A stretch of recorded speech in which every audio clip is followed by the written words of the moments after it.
Alvin, ang sundalo. Credit to the author. 2,241-48. Ang mga pangalan po na nandito ay galing sa mga name generator. Kung meron man pagkakatulad sa mga pangalan ng tao o lugar at pangyayari, ito ay tunay na hindi sinasadya. Dalawang anino ang nagtama sa ibabaw ng mga tigang na bundok. Ang mga anino ay pag-aari ng dalawang binata. Isa sa kanila ay nakatayo sa balikat ng isang malaking golem na bato. Magulo ang kanyang anyo, nakasuot siya ng mahabang asul na roba. Lumilipad ang kanyang buhok sa lahat ng dako dahil nabali ang headband na sumusuporta sa kanyang buhok. Sa isang sulyap pa lang, masasabi ng isa na ang lalaki ay kamukha ni Alvin. Patuloy na lumabas ang Devil Chi mula sa batong golem na kanyang kinatatayuan, ngunit may mga bitek na makikita rito. Malinaw na nagtamo ito ng maraming pinsala. Tila malapit na itong gumuho. Kung may mga diablo sa paligid, malalaman nila na ang batong golem ay isang Saint Devil Puppet. Ang isa naman ay nakasuot ng itim na roba. Katulad ng kanyang kasama, magulo rin ang kanyang itsura. Nagkalat ang kanyang buhok, at tila may sugat siya. Inihagis ng lalaking nakaitim ang isang selyo sa lalaking nakaasol na nakatayo sa balikat ng golem na bato. Maraming magaganda at maliliit na burol na nakaukit sa ibabaw ng selyo. Makikilala agad ito ng mga taong may alam. Ito ang 10,000 Mountain Seal, isa sa mga Super Saint Weapons sa 10 Great Saint Weapons ranking sa Dao Martial Saint Land. Pareho silang naglalakbay sa pinakamabilis nilang bilis sa pinakamatagal na panahon. Hindi sila nang ahas na bumagal. Dugo. Gitling tuldok. Natatakot ako na hindi ako makakatakas kahit gusto ko. Sabi ni Raymond nang mapansin niyang papalapit ng papalapit ang tunog sa likuran nila. Sinabi niya nang may mapait na ngiti sa kanyang mukha, ang taong iyon ay ang Palace Master ng Great Spirit Palace Master mula sa Human Devil Clan. Matagal na siyang nakaabot sa 9th form ng Saint Celestial Stage. Kung pagbabatayan ang kasalukuyang estado natin, wala tayong laban sa kanya. Imposibleng makatakas tayo sa kanya. Masyado tayong naging pabaya. Dapat ay lumipat na tayo ng lugar ng mas maaga para hindi niya tayo mahanap. Maririnig ang panghihinayang sa kanyang tono. Simula nang salakayin ng angkan ng Ox Devil mula sa Land of Exile ang lower province ng Dao Martial Saint Land, naghanda na si Raymond para dito. Nakipagtulungan pa siya kay Dugo, ang matagal na niyang karibal, upang harapin ang mga Devil Clans. Sinimulan nilang patayin ang mga sumasalakay na hukbo mula sa mga Devil Clans at nilamon ang kanilang mahalagang asensya at asensya ng dugo upang lalong palakasin ang kanilang mga sarili. Kailangan nilang maging mas malakas. Ito lamang ang paraan upang magarantya ang kanilang kaligtasan at upang protektahan ang mga taong nakapaligid sa kanila. Iniwan na ni Dugo ang Mountain Shade Black Market at pinangunahan ang mga piling tao mula sa Mountain Shade Black Market patungo sa Azure Cloud Mansion ni Raymond. Pagkatapos noon, isa sa pinakamakapangyarihang Devil Clans, ang Human Devil Clan, ay nagtuon ng pansin sa Azure Cloud Mansion, ngunit ang kanilang nangungunang grupo ay natalo ng pinagsamang puwersa nina Dugo at Raymond. Gayunpaman, nang dumating ang mga pangunahing puwersa mula sa Human Devil Clan, pareho nilang inisip na imposibleng ipagpatuloy ang kanilang paglaban. Dahil dito, umalis sila sa ari-arian ng Azure Cloud Mansion kasama ang mga miyembro ng Azure Cloud Mansion at ng Mountain Shade Black Market. Dapat ba tayong bumalik sa Cloud Continent? Sandaling lumitaw ang kaisipang ito sa isip ni Raymond nang umalis siya sa Azure Cloud Mansion Estate. Gayunpaman, mabilis niyang iwinaksi ang ideya.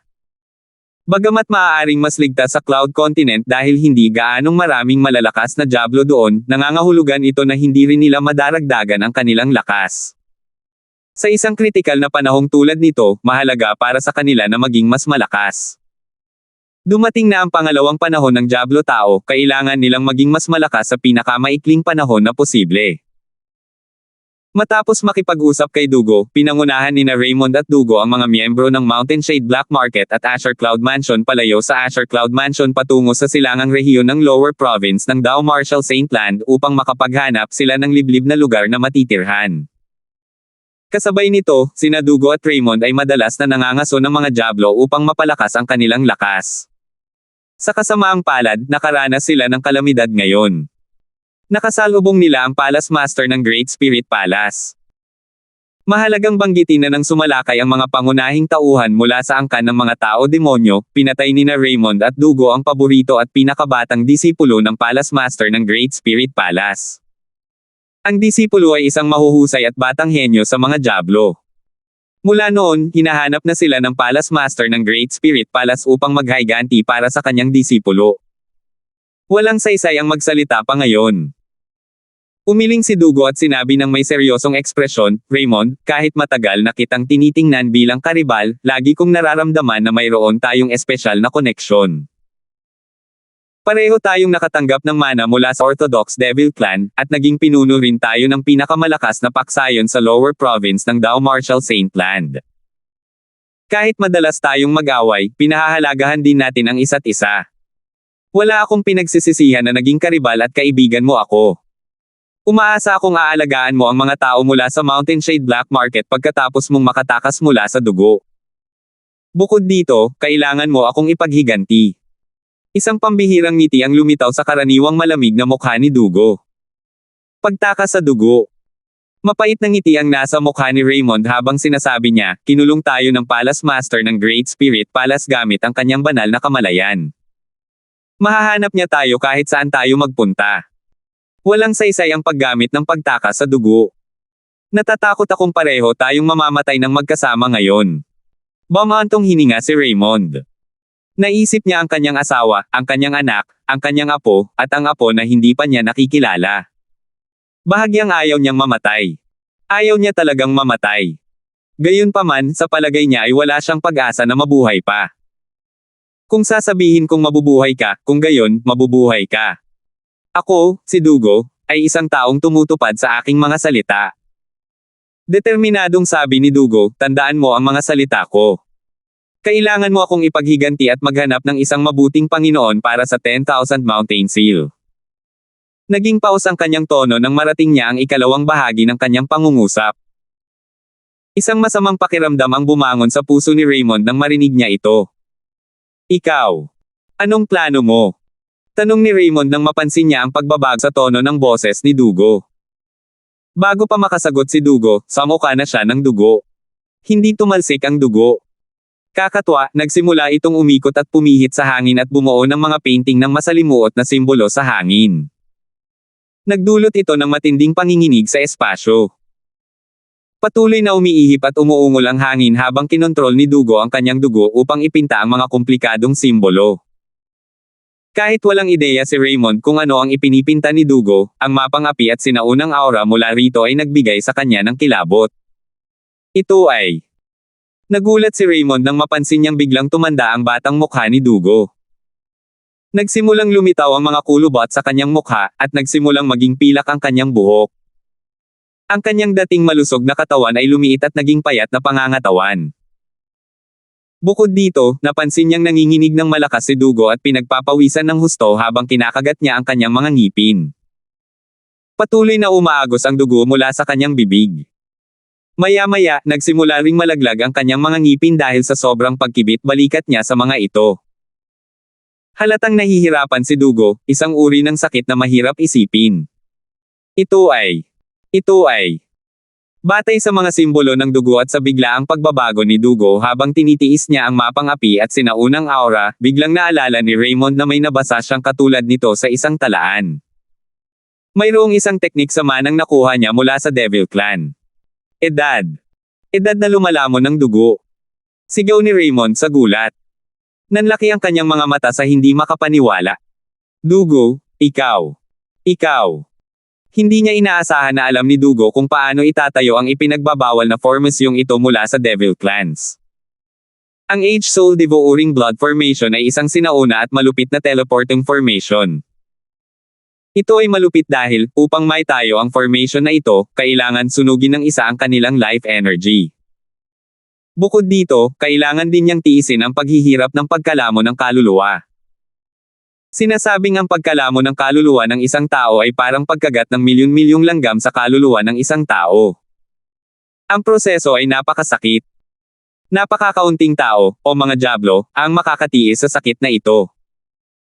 Kung hindi matiis ng taong magtatayo ng formation ang sakit ng pagkalamo ng kanilang kaluluwa, mabibigo ang Soul Devouring Blood Formation. Sa kasaysayan ng mga Devil Clans, kakaunti lamang ang mga Devils na matagumpay na nakapagtayo ng Age Soul Devouring Blood Formation. Ang mga nagtagumpay ay may matinding determinasyon. Hindi maraming tao ang nangahas na magtayo ng formation na ito. Magulong naguguluhan si Raymond habang tinitingnan niya ang matandang mukha ni Dugo, ang kanyang katawan na walang tigil sa pagkibot, at ang dugong patuloy na umaagos mula sa kanyang bibig. Pinili ng kanyang dating karibal na isakripisyo ang kanyang sariling buhay at tiisin ang sakit ng pagkalamo ng kanyang kaluluwa upang itayo ang Age Soul Devouring Blood Formation upang siya ay mabuhay. Dugo. Namula ang mga mata ni Raymond, ngunit wala na siyang magagawa. Alam niyang mamamatay agad si Dugo kung titigil siya. Nang magsimula ang proseso ng pagbuo ng Age Soul Devouring Blood Formation, wala nang pagbabalik. 2,242. Ang proseso ng pagsasaayos ng Age Soul Devouring Blood Formation ay hindi gaanong matagal, ngunit nangailangan ito ng maraming pagsisikap. Gayunpaman, kapwa naramdaman ni Raymond at Dugo na parang walang katapusan ang oras. Para kay Raymond, parang ang tagal ng oras dahil sa sakit sa puso niya nang makita niyang isinasakripisyo ni Dugo ang sarili para lumikha ng daan para makatakas siya. Sa kabilang banda, pakiramdam ni Dugo ay parang gumagapang ang oras dahil sa sakit na dulot ng pagsasagawa ng soul deferment. Ang matinding sakit na parang libu-libong langgam na nangangagat sa kanyang kaluluwa ay napakasakit. May ilang beses na pakiramdam niya ay babagsak na siya, ngunit nagawa niyang makayanin ito gamit ang kanyang malakas na determinasyon. Pakiramdam niya ay dumaranas siya ng isang kapalaran na mas malala pa sa kamatayan na dumadaan sa prosesong ito. Ang isang araw ay parang isang taon. Nang sa wakas ay natapos na ang kanyang pagdurusa, halos maubos na ang puwersa ng buhay ni Dugo. Gayunpaman, matagumpay niyang natapos ang pagsasaayos ng Age Soul Devouring Blood Formation. I-unlock. Mahinang sigaw ni Dugo nang lumitaw ang isang pulang sigil na naglalabas ng nakasisilaw na pulang ilaw sa kawalan sa gitna ng Age Soul Devouring Blood Formation na ipininta niya gamit ang sarili niyang dugo. Sa itaas ng pulang sigil, isang malaking pinto na tila gawa sa dugo ang lumitaw ng biglaan. Maya-maya, bumukas ang pinto. Madilim na madilim sa likod ng pinto. Walang indikasyon kung saan patungo ang pinto. Raymond, ikaw lang ang kaibigan ko. Sabi ni Dugo habang nakatingin kay Raymond. Isang ngiting mas pangit tingnan kaysa sa isang umiiyak na mukha ang lumitaw sa kanyang matandang mukha. Sa kanyang buhay, wala siyang mga kaibigan kahit na nakatayo siya sa tuktok ng lower province ng Dao Marshall Saint Land. Bago sinalakay ng Devil Clans ang Dao Marshall Saint Land, hindi niya inakalang tatawagan niyang kaibigan ang kanyang matagal ng karibal, si Raymond. Iyan ang mga huling salita ni Dugo. Tuluyan nang naubos ang kanyang puwersa ng buhay sa sandaling ito, at naglaho ito sa isang kisap mata na parang hindi siya kailanman nabuhay.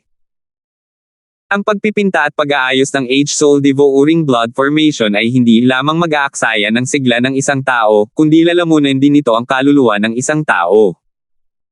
Matapos ayusin ni Dugo ang Age Soul Devouring Blood Formation, para siyang lamparang naubusan ng gasolina.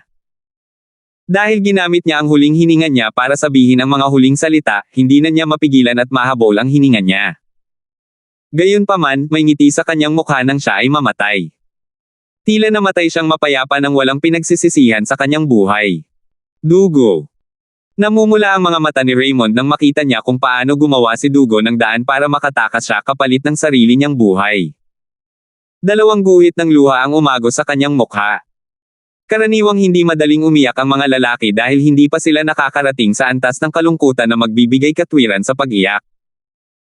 Bago ang pag-atake ng Devil Clan sa Dao Marshall Saint Land, hindi kailanman sinubukan ni Dugo na makipagkaibigan kay Raymond, ngunit masasabi rin ito para kay Raymond.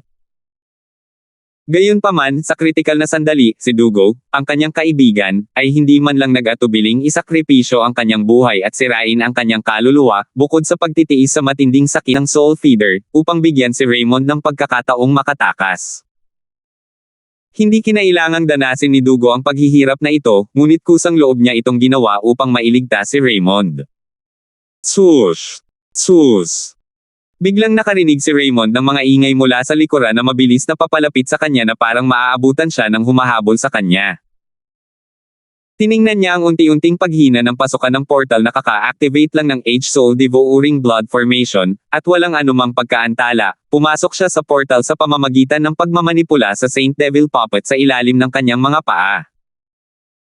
Noong una ay gusto ni Raymond na kolektahin ang Spatial Ring ni Dugo para hindi ito makuha ng Palace Master ng Giant Soul Palace mula sa Human Devil Clan, ngunit hindi ito pinayagan ng oras. Pagpasok pa lang ni Raymond sa portal, mas mabilis na naglaho ang portal kaysa dati. Nako! Ang portal sa kawalan na nabuksan ng Time Soul Feeding Blood ay naglaho ng sandaling dumating ang humahabol sa kanya, ang Palace Master ng Giant Soul Palace ng Human Devil Clan. Ang Palace Master ng Human Devil Clan na nasa Giant Soul Palace ay isang matangkad at maskuladong lalaking nasa katanghaliang gulang na nakasuot ng ginintoang roba. Ang kanyang mahabang buhok ay casual na nakatali at nakahiga sa kanyang likod. May ekspresyon ng determinasyon sa kanyang mukha. Bagamat walang makikitang galit sa kanyang mukha, nagliliwanag siya ng aura ng autoridad at kapangyarihan. Pagbuo ng dugo na lumalamon ng kaluluwa ng edad. Nang dumating ang Palace Master ng Giant Soul Palace ng Human Devil Clan, nasulyapan niya ang nawawalang kawalan. Hindi na siya nagulat na itinayo ng lalaking ito ang H-Soul Devouring Blood Formation, isang ipinagbabawal na pormasayon mula sa Devil Clans na ginagamit para makatakas, dahil nakakita siya ng isang tuyong bangkay na biglang bumagsak. Sa sandaling ito, natuklasan din ng Palace Master ng Giant Soul Palace ng Human Devil Clan na ang kanyang Divine Consciousness na nakatali sa kabilang tao ay naputol na. Ang portal na ginawa ng H-Soul Devouring Blood Formation ay naiiba sa karaniwang Blood Escape secret tactic mula sa Devil Clan. Hindi matutulungan ng huli ang nakatakas na makatakas mula sa Divine Consciousness ng humahabol sa kanya, ngunit iba ito para sa una. Dahil dito, alam niyang imposibleng masubaybayan niya ang taong iyon dahil tumakas siya sa portal na binuksan ng H-Soul Devouring Blood Formation. Wala siyang ideya kung saan nag-teleport ang taong iyon. Hindi kalakihan ng lower province ng Dao Martial Saintland, pero hindi rin naman ito gaanong kaliit. Mahirap para sa kanya na mahanap ang kalaban kung balak magtago ang taong iyon mula sa kanya. Hindi ko inaasahan na ang isang karaniwang Devil Cultivator ay matagumpay na makakapagpinta at makakaayos ng isang H-Soul Devouring Blood Formation.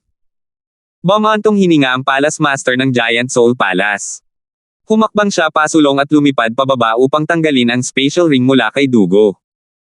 Bahagyang may bahid ng paggalang ang makikita sa kanyang mga mata nang tingnan niya ang katawan ni Dugo. Kahit sa mga Devil Clan mula sa Land of Exile, kakaunti sa kanila ang maglalakas loob na ipinta at ayusin ang H-Soul Devouring Blood Formation. Bukod dito, mas bibihira pa ang bilang ng mga devils na matagumpay na makakapinta at makakaayos ng H-Soul Devouring Blood Formation. Nang makita niya na ang isang ordinaryong Devil Cultivator tulad ni Dugo ay hindi lamang matagumpay na nakapinta at nakaayos ng H-Soul Devouring Blood Formation, kundi matagumpay din niya itong natapos, ang kanyang puso ay napuno ng paggalang para sa kanya. Totoo na ang relasyon niya kay Dugo ay masungit, at hindi siya magdadalawang isip na patayin si Dugo kung sakaling bumalik itong buhay. Gayunpaman, hindi nito nabawasan o naapektuhan ang respeto niya kay Dugo. Yung maswerteng lalaking yon. Nang maisip niya ang lalaking nakatakas mula sa kanyang banal na kamalayan sa pamamagitan ng H-Soul Devouring Blood Formation, na nakatakas sa kamatayan, isang bihirang makitang ekspresyon ng inggit ang lumitaw sa kanyang mukha. Bagamat marami siyang kaibigan sa buhay na ito, sigurado siyang wala sa mga kaibigan, na ito ang handang magsakripisyo ng kanilang sarili para isaayos ang H-Soul Devouring Blood Formation para sa kanya. Yuan. Nakatakas ang maswerteng si Raymond. Gayunpaman, tinitiyak sa iyo ng guro na balang araw, hahanapin ko siya at papatayin para ipaghiganti ka. Bulong niya sa sarili habang malamig na nagniningning ang kanyang mga mata, napalitan ng naiinggit na tingin sa kanyang mga mata. Ang mga salitang ito ay sinabi para sa kanyang pinakamamahal na huling disipulo na pinatay ni Dugo at Raymond. Samantala, matapos makapasok si Raymond sa portal na nabuksan ng H-Soul Devouring Blood Formation, nakarating siya sa isang lugar na hindi niya lubos na pamilyar. Sa kasalukuyan, masyado siyang abala sa pagmamasid sa kanyang paligid. Hindi siya gumagalaw. Matagal nang nawala ang kanyang Saint Devil, na para bang iniwan na siya nito. Pagkaraan ng ilang sandali, bumulong si Raymond sa sarili, Dugo, magpahinga ka na. Maghahanap ako ng isang mahusay na master para sa iyong Super Saint Weapon, ang 10,000 Mountain Seal. Bukod pa rito, tiyak na maghihiganti ako para sa iyo. Personal kong pupugutan ng ulo ang Palace Master ng Giant Soul Palace ng Human Devil Clan para ipaghiganti ang iyong pagkamatay. Kumislap ng matindi ang kanyang mga mata. Kontinente ng ulap.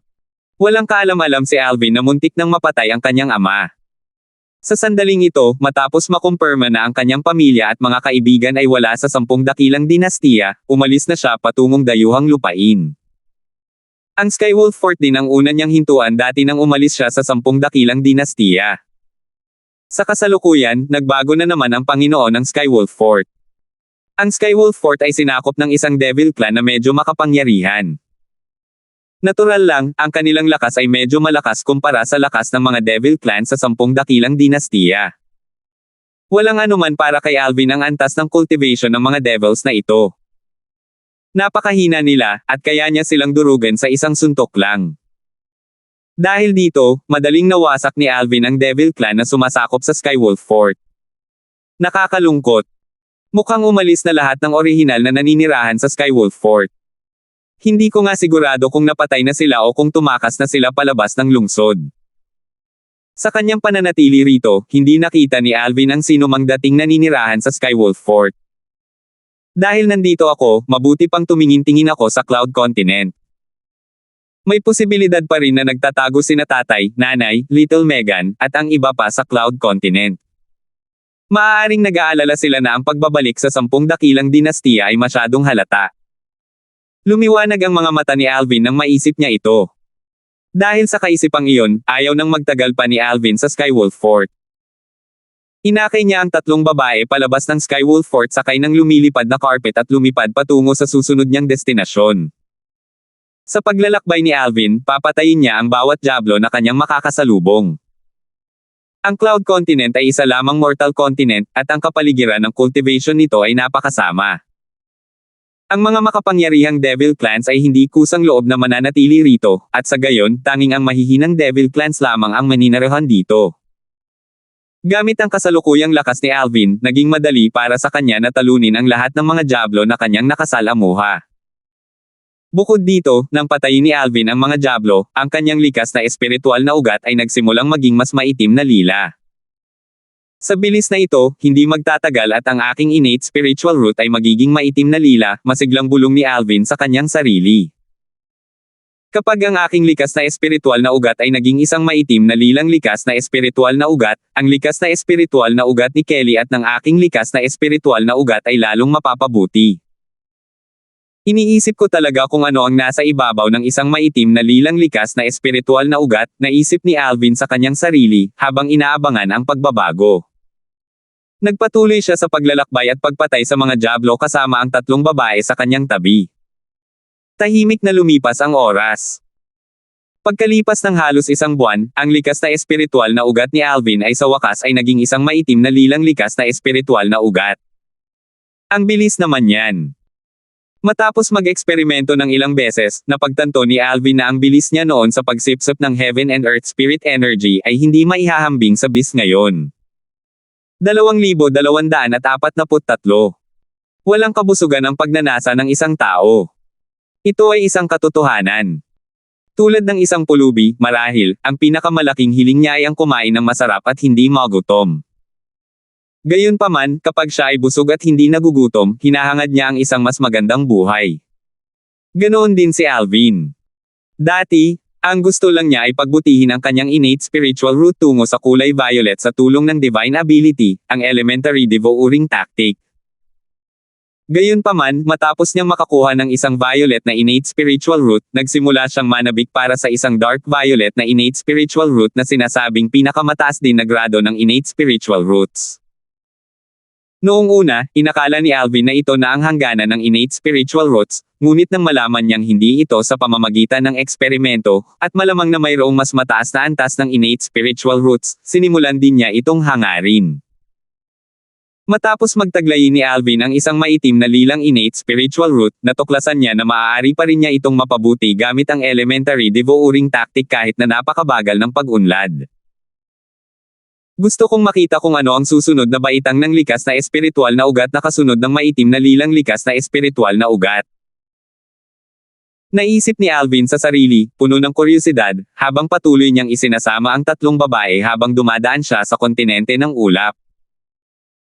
Pagkalipas ng ilang panahon, halos lahat ng Devil Clan na nanirahan sa Cloud Continent ay napatay ni Alvin. Ang tanging mga nakaligtas ay ang mga nakapagtago mula sa kanya. Sa buong panahon, patuloy na ginamit ni Alvin ang Divine Ability, ang Elementary Devouring Tactic, upang mapabuti ang kanyang innate spiritual root. Gayunpaman, tila mayroong napakalaking agwat sa pagitan ng Dark Violet na innate spiritual root at ng susunod na baitang ng innate spiritual root.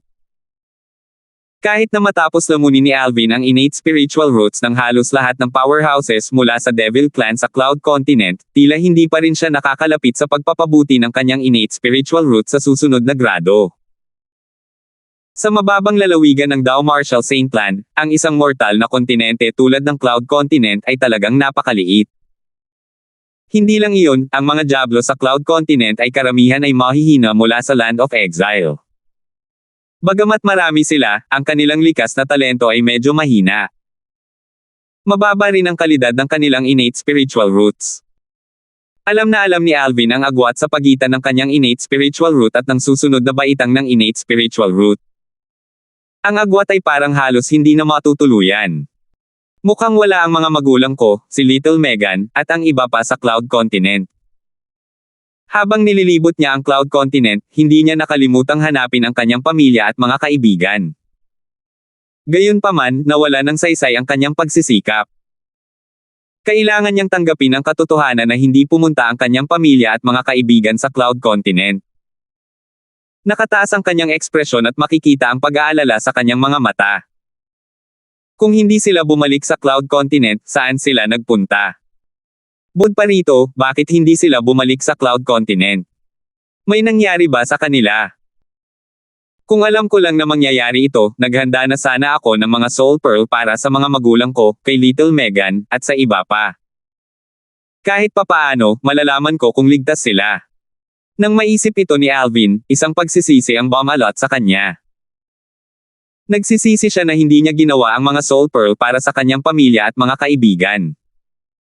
Kung hindi, wala sana siya sa ganitong posisyon. Kapatid na Alvin, huwag kang masyadong mag-alala, kapatid na Alvin. Napapanahong inalo ni Kelly si Alvin nang makita niya ang kanyang mga pag-aalala. Dahil nakatakas sina Tia Raymond at Tia Rosa sa ilalim ng ilong ng angkan ng mga Diablo tao, nangangahulugan ito na sapat na ang kanilang lakas upang protektahan ang kanilang mga sarili.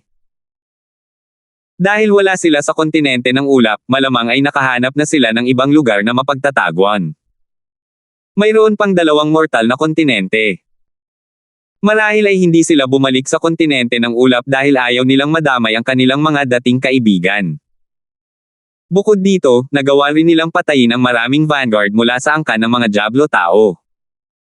Tiyak na kinasusuklaman sila ng mga Diablo tao at maaaring matuntin sila sa kontinente ng ulap. Hindi lingid sa kaalaman ng lahat na ang kontinente ng ulap ay ang bayan ni Tio Feng.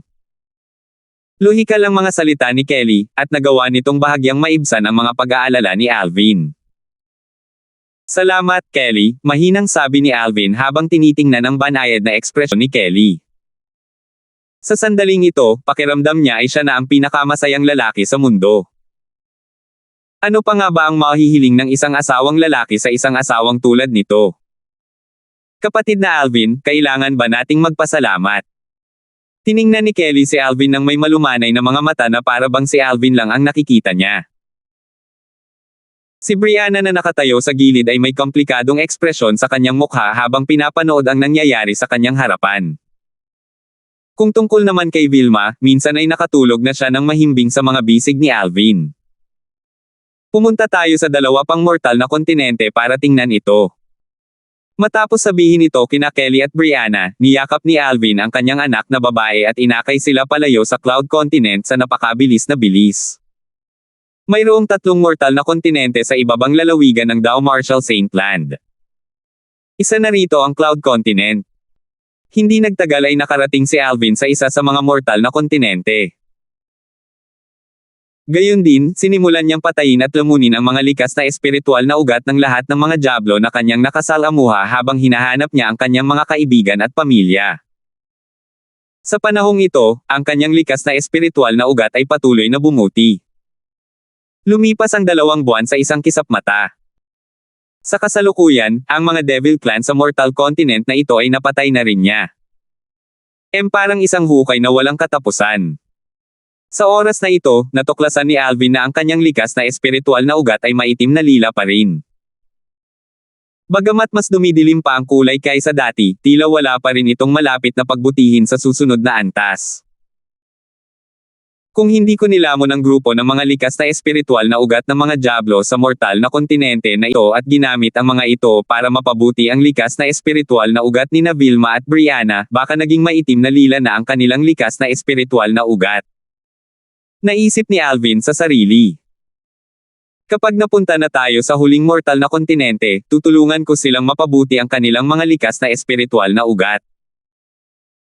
Nang mapagtanto ni Alvin na halos imposible para sa kanya na mapabuti ang kanyang likas na espiritual na ugat sa pamamagitan ng paglamon sa mga likas na espiritual na ugat ng mga Diablo, nagpasya siyang pagbutihin ang mga likas na espiritual na ugat ng kanyang anak na babae, si Vilma, at ang kakambal ni Kelly, si Brianna. Nakakalungkot na wala rito sina tatay, nanay, si Little Megan at ang iba pa. Natural lang na nadismaya si Alvin na hindi niya mahanap ang kanyang pamilya at mga kaibigan dito. Gayunpaman, dahil handa na siya para dito, hindi siya masyadong nalungkot. Swoosh! Isinama ni Alvin ang 3 babae at mabilis na nagtungo sa huling mortal continent. Nang makarating sila sa huling mortal continent, ipinagpatuloy niya ang pagpatay sa Devil Clans habang hinahanap niya ang kanyang pamilya at mga kaibigan. Ito. Nang tutulungan na sana ni Alvin ang kanyang anak na babae na mapabuti ang kanyang likas na espiritual na ugat, laking gulat niya nang matuklasan na ang kanyang likas na espiritual na ugat ay wala sa Rainbow Spectrum. Mayroon siyang itim na likas na espiritual na ugat. Hindi ako makapaniwala. Walang progreso kahit kaunti. Bukod pa rito, nang sinubukan ni Alvin na pagsamahin ang likas na espiritual na ugat na nilamon niya mula sa mga Diablo sa likas na espiritual na ugat ng kanyang anak na babae, natuklasan niyang wala itong progreso. Para itong pagbagsak ng isang patak ng tubig sa karagatan, na hindi kayang magpasiklab ng mga alon. Sa kaso ni Alvin, matapos niyang masipsip ang innate spiritual roots ng mga Diablo, nakakaramdam pa rin siya ng kaunting pagbuti sa kanyang maitim na lilang innate spiritual root. Hindi ito katulad ng innate spiritual root ng kanyang anak na babae na walang anumang reaksyon. Posible kayang ang itim na innate spiritual root ang pinakamataas na antas ng innate spiritual roots. Biglang may pumasok na ideya sa kanyang isipan. Nang maisip niya ito, mas lalo siyang nakaramdam ng katiyakan. Sa pagkakataong ito, isang biglaang ideya ang lumitaw sa isipan ni Alvin. Ang lumabas na pinakamataas na grado ng innate spiritual roots ay ang mga itim na innate spiritual roots. Kung ang itim talaga ang pinakamataas na grado, may katuturan ang lahat. Hanggat patuloy kong pinagbubuti ang aking maitim na lilang innate spiritual root, sa huli, unti-unti itong magdidilim hanggang sa maging itim. Ang itim na innate spiritual root ni Vilma ay nagbigay sa kanyang ama, si Alvin, ng isang revelasyon. Kelly. Sabi ni Alvin sa pamamagitan ng voice transmission. Napakabilis ba ng cultivation speed ni Vilma? Umabot na ba ito sa puntong katawa-tawa at nakakagulat? Oo. Bagamat hindi alam ni Kelly kung bakit itinatanong ito ni Duenung Alvin, tumango siya. Sumagot siya sa pamamagitan ng voice transmission, simula pagkabata, si Vilma ay palaging nagpapakita ng kahangahangang likas na talento. Gayunpaman, pinigilan ko siya sa paglilinang dahil ayaw kong mamuhay siya ng ganito. Hindi ko man lang sinabi sa kapatid ko ang tungkol sa kahangahangang talento ni Vilma. Natatakot ako na baka isipin niyang sayang lang ang talento ni Vilma at ipilit siyang hayaang maglinang. Napakasimple lang ng iniisip ni Kelly. Gusto lang niyang mamuhay ng masaya ang kanyang anak at magkaroon ng magandang alaala noong bata pa siya. Para sa mga bagay tulad ng napakataas na likas na talento ng kanyang anak at ang kanyang likas na espiritual na ugat, hindi siya naabala at wala siyang gustong malaman patungkol dito. 2,244. Tama ang ginawa mo. Ipinahayag ni Alvin ang kanyang pagsang-ayon sa naisip ni Kelly. Kahit gaano pa man kalakas ang likas na talento ng kanyang anak, ayaw niyang magsimulang maglinang ang kanyang anak sa murang edad at mawala ang masayang pagkabata nito. Isang beses lang nagkaroon ng pagkabata ang isang tao sa buhay nila. Kapag nawala na ito, hindi na ito babalik. Gayunpaman, labis pa rin siyang nabigla sa likas na espiritual na ugat ng kanyang anak. Matagal na akong gustong-gusto malaman ang susunod na baitang ng innate spiritual roots pagkatapos ng dark violet na innate spiritual roots, na alam na ang sagot ay nasa katawan ng anak ko. Matagal bago nakabawi si Alvin mula sa kanyang pagkabigla.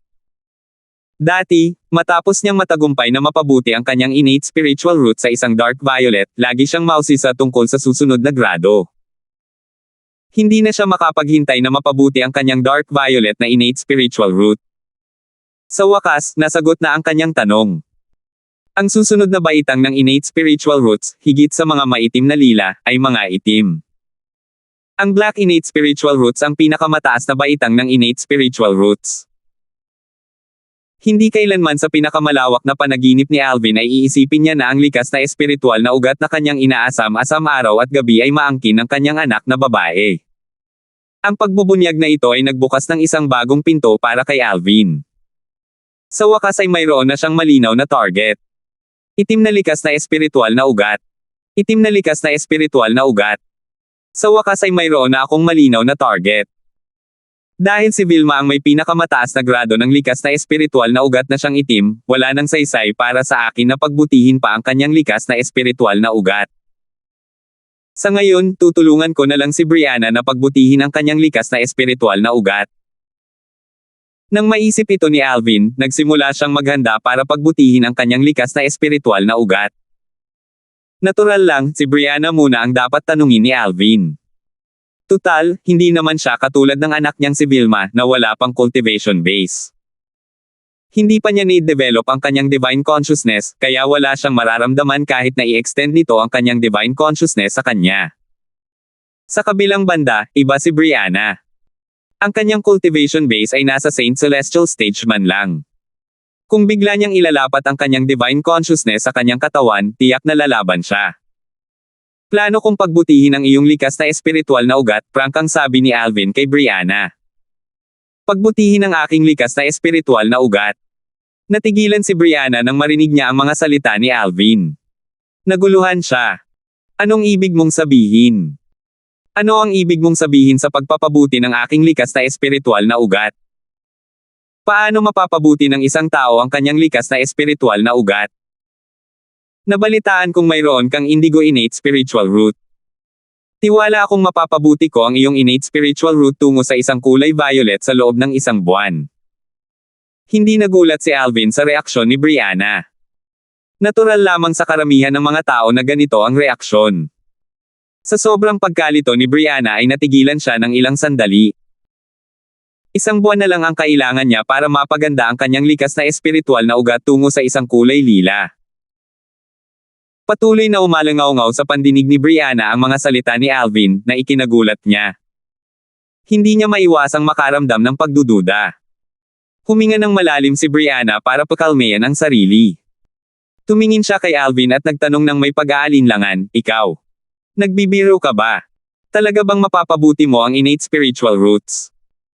Bagamat inakala ni Brianna na imposibleng mapabuti ang kanyang likas na espiritual na ugat, nang makita niya ang seryosong ekspresyon sa mukha nito, halos maniwala siya rito. Gayunpaman, may bahagyang pagdududa sa kanyang mukha. Malamig na tumawa si Alvin nang harapin ang pagdududa ni Brianna. Sinabi niya, kalimutan mo na lang yan kung hindi ka interesado. Kung hindi lang dahil sa pakiramdam niya ay maayos ang pakikitungo ni Brianna kay Kelly at sa anak nito, at may kaunting pagmamahal si Kelly dito, hindi sana siya nag-alok na pagbutihin ang likas na espiritual na ugat nito. Ngayong nagdududa na siya sa kanya, natural lang na wala na siyang gana pang tulungan ito. Ikaw. Hagyang nagalit si Brianna dahil sa kahihiyan nang makita niya ang pakikitungo sa kanya ni Alvin. Ibang-iba ito sa kung paano niya tinatrato ang kapatid niya. Ate, hindi ka lolokohan ni Kuya Alvin, singit ni Kelly sa sandaling ito. Natural lamang na hindi nagduda si Brianna sa mga sinabi ng kanyang kapatid. Dahil dito, naniniwala siyang talagang mapapabuti ni Alvin ang kanyang likas na espiritual na ugat. Nagsimula siyang makaramdam ng mga alon ng pananabik. Matutulungan niya talaga ang mga tao na mapabuti ang kanilang likas na espiritual na ugat. Tao ba talaga siya? Naguguluhan ang puso ni Brianna. Nang makabawi si Brianna sa kanyang katinoan, tiningnan niya si Alvin nang may pag-aalala, sino ang nagsabing hindi ako interesado? Sinabi mong pagbubutihin mo ang aking likas na espiritual na ugat. Kahit si Kelly ay narinig ka. Hindi mo maaaring bawiin ang iyong mga sinabi. Sa kasalukuyan, natatakot siyang tumanggi ito. Kung talagang tatanggi ito, nangangahulugan ito na nawala na siya ng pagkakataong mapabuti ang kanyang likas na espiritual na ugat. Mayroon bang sino man na ayaw ng isang lilang likas na espiritual na ugat? Kapatid na Alvin, tulungan mo naman ang kapatid na mapabuti ang kanyang likas na espiritual na ugat, sabi ni Kelly kay Alvin. Dahil personal na humiling si Kelly, iwinaksi ni Alvin, na gustong pahirapan si Brianna, ang kaisipang iyon. Dahil nagsalita na si Kelly, hindi na ako magiging mapagkalkula sa iyo. Salamat, kapatid na Alvin. Ngumiti ng matamis si Kelly nang marinig ang sinabi niya. Nang makita ito, tiningnan ni Brianna si Kelly nang may pasasalamat sa mga mata. Kasabay nito, may bahid din ng inggit at kalungkutan sa kaibuturan ng kanyang mga mata. Magkamukha sila ng kanyang kapatid, ngunit ang pakikitungo sa kanila ng lalaki ay magkaiba. Bagamat hindi niya nararamdaman na linatretuhin nito ng ganito kaganda ang kanyang kapatid, hindi niya mapigilan ang inggit at masalimuot na emosyon na sumasalakay sa kanya. Sa mga sumunod na araw, tinupad ni Alvin ang kanyang pangako at pinagbuti ang likas na espiritual na ugat ni Brianna. Lubos nitong pinawi ang kanyang mga pagdududa, ngunit hindi niya maiwasang makaramdam ng pagkalito. Lumalabas na may isang taong maaaring mapabuti ang likas na espiritual na ugat. Bagamat naniwala siya sa mga sinabi ng kanyang kapatid bago ito, ngayong personal niya itong nasaksihan, siya ay nagulat. Mayroon nga palang ganitong teknik sa mundong ito. Matagal bago bumalik sa dati ang katinoan ni Brianna. Maya-maya, nagtanong siya, maaari mo rin bang pagbutihin ang sarili mong innate spiritual root? Oo, tango ang sagot ni Alvin. Hindi siya malamig o palakaibigan. Nang marinig ito, sumibaw lang hinanakit at kalungkutan sa puso ni Brianna. Kasabay nito, binaliwala niya ang ideya na magtanong pa tungkol sa bagay na ito. Dahil taglay na ni Brianna ang isang indigo innate spiritual root, hindi naging mahirap na pagbutihin ito sa violet innate spiritual root. Sa loob ng wala pang isang buwan, matagumpay na napabuti ni Alvin ang likas na espiritual na ugat ni Brianna tungo sa kulay lila. Ang bilis! Ngayong taglay na ni Brianna ang isang lilang innate spiritual root, sinubukan niyang damhin at sipsipin ang heaven and earth spirit energy. Natuklasan niya na ang bilis ng kanyang pagtuklas at pagsipsip ng heaven and earth spirit energy ay ibang-iba na sa dati. Mas mabilis na ito ng ilang beses. Kung nasa fire worship sect pa rin ako sa upper province ng Dao Marshall Saintland, gamit ang kasalukuyan kong likas na talento, tiyak na uunlad ng napakabilis ang aking cultivation. Naisip ni Brianna sa sarili. Maaari pa ba itong mapabuti? Nang mapansin ni Brianna na patuloy na nilalamon ni Alvin ang innate spiritual roots of devils para mapabuti ang kanyang kulay lilang innate spiritual root, siya ay nalito. Hindi ba't ang lilang innate spiritual roots ang limitasyon? Ngumisi si Alvin. Kahit ang violet na innate spiritual roots ay may iba't ibang grado. Ang violet mong innate spiritual root ay light violet lang. Ito rin ang pinakamahinang violet na innate spiritual root, tamad na sagot ni Alvin. Sa sumunod na buwan o higit pa, pakiramdam ni Brianna ay isa siyang poloka na naninirahan sa ilalim ng balon. Nang ang kanyang likas na espiritual na ugat ay naging maitim na lila, natuklasan din niya na ang kanyang bilis ng paglilinang ay tumaas ng mahigit 10 beses kumpara noong ang kanyang likas na espiritual na ugat ay light violet lamang. Ano ang ibig sabihin nito? Hindi nakakapagtaka na ang bilis ng kanyang cultivation ay napakalakas. Sa pagkakataong ito, sa wakas ay napagtanto ni Brianna kung bakit napakabilis ng cultivation speed ni Alvin. Dahil sa kanyang likas na espiritual na ugat, paanong hindi ito magiging mabilis? Gayunpaman, hindi alam ni Brianna na ang bilis ng cultivation ni Alvin noong siya ay nasa upper province ng Dao Marshall Saint Land ay hindi ganap na dahil sa kanyang innate spiritual root. Ito ay dahil mayroon siyang 7 treasures exquisite pagoda. Kung si Alvin ay mayroong maitim na lilang innate spiritual root noong panahong iyon, sa tulong ng daloy ng oras sa ika-4 na palapag ng 7 treasures exquisite pagoda, ang kanyang cultivation base ay malamang nakapasok na sana sa ika-8 anyo ng Saint Celestial Stage kung hindi man sa 9th form ng Saint Celestial Stage. Kung nasa fire worship sect pa rin ako sa upper province, bukod sa inyo ni Kelly, sino pa ang makakatapat ko sa pinakamataas na grado ng innate spiritual root na ito? Nasa sabik na naisip ni Brianna. Ang pinakamataas na grado. Nang marinig ang mga salita ni Brianna, umiling si Alvin. Gayunpaman, hindi siya nagbigay ng paliwanag. Anong ibig mong sabihin? Huwag mong sabihin na ang innate spiritual root na taglay ko ngayon ay hindi ang pinakamataas na grado. Tanong ni Brianna nang nakakunot ang noo. 2,245. Noong una, hindi plano ni Alvin na ipaliwanag ang kanyang sarili. Sumulyap siya kay Brianna at saka walang pakialam na sinabi, "Syempre naman." Syempre naman. Kumunat ang noo ni Brianna. Kung ang maitim na lilang innate spiritual roots ay hindi ang pinakamataas na grado ng innate spiritual roots, ano naman ang pinakamataas na grado ng innate spiritual roots? Mga itim na likas na espiritual na ugat, sagot ni Alvin. Mga itim na likas na espiritual na ugat. Tiningnan ni Brianna si Alvin ng may seryosong ekspresyon habang nagtatanong, huwag mong sabihin na ang iyong likas na espiritual na ugat ay naging itim na. Inakala ni Brianna na si Alvin ay nagtataglay ng isang itim na innate spiritual root dahil walang paraan para malaman niya na ang mga itim na innate spiritual root ang pinakamataas na grado maliban kung nakita na niya ang mga ito dati. Kaya naman, inakala niyang na-improve na niya ang kanyang innate spiritual root sa isang itim. Hindi. Umiling si Alvin. Kung gayon, ikaw. Magpapatuloy na sana si Brianna sa kanyang sasabihin. Pinutol siya ni Alvin. Hindi ko na ipapaliwanag sa iyo. Nasa iyo na kung maniniwala ka o hindi. Sa sandaling ito, nagsisimula na siyang makaramdam ng kaunting pagkailang. Malinaw na pinagdududahan siya ni Brianna. Ayaw siyang paniwalaan nito at napakaraming tanong ang ibinabato sa kanya. Kung ganoon nga ang mangyayari, wala siyang magagawa para ipaliwanag ito sa kanya. Isang pagsabog ng inis ang bumalot kay Brianna nang makita niya ang kilos ni Alvin. Anong problema mo?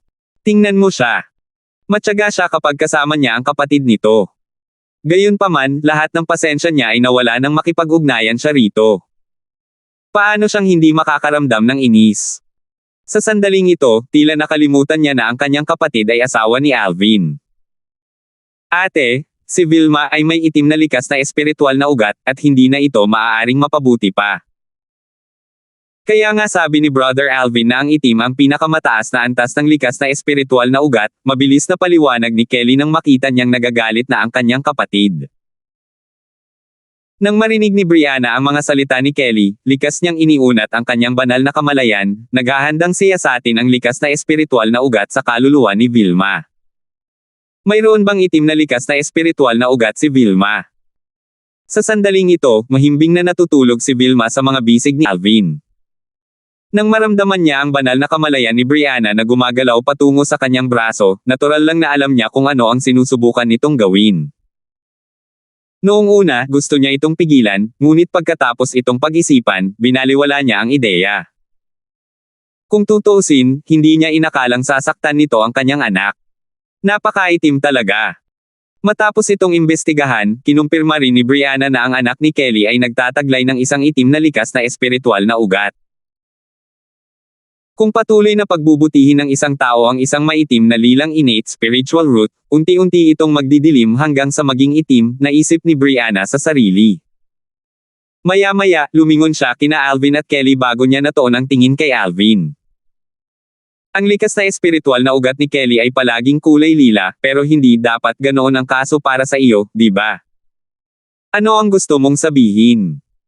Tanong ni Alvin nang nakakunot ang noo. Naramdaman niyang may nakatagong kahulugan sa mga sinabi nito. Isantibi mo na ang katotohanan ang iyong likas na espiritual na ugat ay hindi kulay lila mula pa sa simula, kahit na kulay lila ito, ang pagsasama ninyo ni Kelly ay hindi dapat makagawa ng anak na may itim na likas na espiritual na ugat, tama ba? Tutal, si Kelly ay mayroon ding kulay lilang likas na espiritual na ugat, paliwanag ni Brianna. Lumalim ang pagkunot ng noo ni Alvin nang marinig niya ang mga sinabi ni Brianna. Kung hindi niya ito binanggit, hindi rin niya ito maiisip. Tunay nga. Tulad nga ng sinabi ni Brianna. Kahit na magpakasal ang dalawang taong may ilang innate spiritual roots, imposibleng magkaanak sila ng isang batang may itim na innate spiritual root. Kung tutuusin, ang mga itim na likas na espiritual na ugat ay hindi pa naririnig sa Dow Marshall Saint Land. Sa katunayan, hindi ito malalaman ni Alvin kung hindi siya nag-eksperimento at natuklasan din na ang kanyang anak na babae ay may itim na likas na espiritual na ugat. Gayunpaman, walang duda na si Vilma ay nagtataglay ng isang itim na likas na espiritual na ugat. Dalawa lamang ang posibilidad para dito. Patuloy na sinabi ni Brianna, una, ang pagsasama ninyong dalawa ay nagdulot ng mutasayon sa likas na espiritual na ugat ni Vilma, na naging dahilan upang taglayin niya ang pinakamataas na antas ng likas na espiritual na ugat. Pangalawa, ito ay dahil si Kelly ay tunay na reinkarnasyon ng isang Diyosa tulad ng sinabi ng pinuno ng sekta. Sa palagay ko ay hindi imposible para sa isang inapo ng isang Diyosa na magtaglay ng pinakamataas na antas ng likas na espiritual na ugat. Kalokohan ang lahat ng usapan tungkol sa pagiging reinkarnasyon ng isang Diyosa. Agad na tinanggihan ni Alvin ang paliwanag niya tungkol kay Kelly bilang reinkarnasyon ng isang Diyosa pagkasabi ni Brianna. Dati, noong si Alvin ay isang guardian pa sa fire worship sect sa Upper Province ng Dow Marshall Saint Land, nalaman niya mula sa iba pang mga guardian na ang sect leader lang ang nagsabing si Kelly ang reinkarnasyon ng isang Diyosa. Ang ibang tao, kabilang ang tatlong guardian, ay hindi nag-isip na si Kelly ang reinkarnasyon ng isang Diyosa. Dahil dito, naniniwala siyang walang batayan ang usapan. Sa palagay ko ay hindi, sagot ni Brianna habang umiiling. Kung sila, ang ibig kong sabihin, Kelly, ay hindi reinkarnasyon ng isang Diyosa, bakit magkaiba ang ating mga likas na espiritual na ugat kahit na tayo ay magkaparehong kambal? Hindi mo ba iniisip na makatuwiran kung siya talaga ang reinkarnasyon ng isang Diyosa? Tanong ni Brianna habang nakatingin kay Alvin. Unti-unti niyang binago ang paraan ng pagtawag niya kay Kelly dahil alam niyang mas gusto ng kanyang kapatid na tawagin bilang Kelly. Hindi mapabulaanan ni Alvin ang mga salita ni Brianna. Oo nga. Kung si Kelly ay hindi reinkarnasyon ng isang Diyosa, lohikal na hindi dapat magkaroon ng ganoon kalaking pagkakaiba sa pagitan ng kanilang likas na talento. Gayunpaman, posible rin na ang Kelly innate spiritual root ay nag-mutate dahil ang ating mga magulang ay may parehong light indigo innate spiritual root at blue innate spiritual root, patuloy na sabi ni Brianna. Sa kasalukuyan, ang kalagayan ni Vilma ay kapareho ng kay Kelly. Ang kanilang likas na espiritual na ugat ay maaaring nag-mutate o si Kelly ay talagang reinkarnasyon ng isang Diyosa. Iniugnay ni Brianna sina Vilma at Kelly. Pareho ang sitwasyon ng mag-ina. Matapos makinig sa mga salita ni Brianna, nagsimulang magdalawang isip si Alvin. Natural lang na naniniwala siya sa reinkarnasyon. Tutal, sa isang antas, maituturing din siyang reinkarnasyon. Sa kanyang nakaraang buhay, siya ang pinakamalakas na espesyalista sa armas sa mundo, ngunit sa huli, dahil sa isang aksidente, ang kanyang kaluluwa ay tumawid sa mundong ito, at siya ay muling nagkatawang tao. Gayunpaman, tanging ang pinuno ng sekta ng pagsamba sa apoy ang naniniwala na si Kelly ay ang reinkarnasyon ng isang Diyosa. Inaangkin niya ito ng walang anumang ebidensya. Hindi siya pinaniwalaan ng lahat ng nasekta. Dahil dito, hindi 100% kumbinsido si Alvin. Sa kasalukuyan, hindi sigurado si Alvin kung ano ang dapat niyang paniwalaan. Pakiramdam niya ay sumasakit ang kanyang ulo habang iniisip niya ito. Sa huli, sumuko na siya sa pag-iisip tungkol dito. Wala akong pakialam kung si Kelly ay reinkarnasyon ng isang Diyosa o hindi, asawa ko pa rin siya. Hindi ito magbabago. Ganon din kay Vilma. Hindi mahalaga kung bakit mayroon siyang itim na likas na espiritual na ugat, anak ko pa rin siya. Bulong ni Alvin sa sarili habang ang kanyang mga mata ay nagniningning sa determinasyon. Matapos tulungan ni Alvin si Brianna na mapabuti ang kanyang innate spiritual root tungo sa maitim na lila, marami pa ring devil clan sa mortal continent na ito. Patuloy ko silang papatayin at pagbubutihin ang aking likas na espiritual na ugat. Kasabay nito, patuloy kong hahanapin sina ama, ina, at si Little Megan, naisip ni Alvin sa sarili habang isinasama niya ang tatlong batang babae upang maghanap sa mga lugar na hindi pa niya nahahanap. Isa-isa, ang mga powerhouse mula sa Devil Clans ay napatay ni Alvin, at ang kanilang innate spiritual roots ay ginamit upang mapabuti ang kanyang innate spiritual root tungo sa isang itim na ugat. Sa kasamaang palad, ang agwat sa pagitan ng lilang innate spiritual root at ng itim na spiritual root ay napakalayo. Malayo pa ang lalakbayin bago maging itim ang isang madilim na lilang innate spiritual root. Labis itong naunawaan ni Alvin nang matuklasan niyang malayo pa rin siya sa pagkakaroon ng isang itim na innate spiritual root kahit na matapos niyang patayin ang lahat ng mga diablo na kanyang nakasalamuha sa mortal na kontinente na ito. Hinanap ko na ang tatlong mortal na kontinente pero wala roon sina tatay, nanay, Little Megan, at ang iba pa. Sa bawat sulok lang ng karagatan ko sila mahahanap. Malawak at walang hanggan ang karagatan. Bagamat hindi ito kasing laki ng Dao Marshall Saintland, mas malaki pa rin ito kaysa sa pinagsamang tatlong mortal continents. Gumugol si Alvin ng kalahating taon para maghanap sa bawat sulok ng karagatan habang sinasamahan siya ng mga batang babae. Sa buong paglalakbay niya, nakatagpo siya ng maraming makapangyarihang nilalang mula sa Devil Clans. Ang mga diablo na ito ay mas malakas kaysa sa mga diablo sa tatlong mortal continents at mas mataas din ang kanilang likas na talento. Dahil dito, mas mataas din ang kalidad ng kanilang innate spiritual roots. Dahil dito, pagkatapos ng kalahating taon, hindi lamang nakita ni Alvin ang hangganan ng itim na likas na espiritual na ugat, kundi isang hakbang na lang ang layo niya sa pagkakaroon ng itim na likas na espiritual na ugat.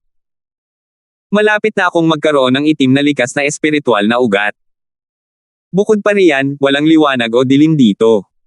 Malapit na itong maging ganap na itim kung mapapabuti ko lang ito ng kaunti. Ang likas na espiritual na ugat ko ay sobrang dilim na ngayon na halos kasing itim na ng likas na espiritual na ugat ni Vilma, naisip ni Alvin sa sarili habang ang kanyang mata ay nagniningning ng maliwanag. 2,246. Iniisip ko kung gaano kabilis ang aking cultivation speed pagkatapos maging itim ang aking innate spiritual root. Talagang inaabangan ko ito. Bulong ni Alvin sa sarili. Ang kanyang mga mata ay nagniningning ng napakaliwanag na tila kaya nitong liwanagin ang kalangitan sa gabi. Ang kanyang cultivation speed ay tumaas ng husto nang ito ay naging mas madilim na kulay lila, ngunit alam niyang mas tataas pa ito kapag naabot na nito ang susunod na antas. Sa kabila ng isang hakbang na lamang ang layo mula sa pagkakaroon ng isang itim na innate spiritual root, ang isang hakbang ay parang isang hindi matutuluyan na bangin. Kung makatawid siya sa tila hindi matutuluyan na bangin na ito, alam niyang ang kanyang likas na talento ay tataas at ito ay magiging walang kapantay.